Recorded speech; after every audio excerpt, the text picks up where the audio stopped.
বিশ্বকাপের মাঝে মেসি প্রেমীদের জন্য বড় দুঃসংবাদ। টানা ২ ম্যাচে ৫ গোল করে দুর্দান্ত ফর্মে রয়েছেন লিওনেল মেসি। এমন সময়ে তাকে নিয়ে এলো বড় খবর যে গ্রুপের ম্যাচ শেষে জর্ডানের বিপক্ষে আর্জেন্টিনার শুরুর একাদশে থাকছে না অধিনায়ক মেসি। ম্যাচের আগের দিন সংবাদ সম্মেলনে বিষয়টি নিজেই নিশ্চিত করেছেন লিওনেল মেসির কোচ। ম্যাচের আগের দিন অনুষ্ঠিত সংবাদ সম্মেলনে ১৮টি বিশ্বকাপ আসর কভার করার অভিজ্ঞতা থাকা ৯১ বছর বয়সী সাংবাদিক এনরিকো মায়াকা প্রশ্নের জবাবে বিষয়টি নিয়ে খোলাখুলি মত প্রকাশ করেছেন আর্জেন্টিনার এই কোচ।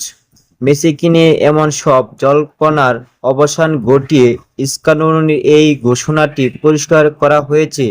জর্ডানের বিপক্ষে শুরু থেকে মাঠে নামছেন না আর্জেন্টিনার এই অধিনায়ক, তবে দ্বিতীয় অর্ধে মাঠে নেমে কিছু সময় খেলবেন যাতে ম্যাচের ছন্দ বজায় থাকে এবং ৩ জুলাই মিয়ামিতে অনুষ্ঠিত শেষ ৩২-এর ম্যাচের আগে পুরোপুরি প্রস্তুত থাকতে পারেন লিওনেল মেসি এবং তাকে ৩২ রাউন্ডের খেলায় দেখতে পারবে দর্শকরা আশা করা যায়।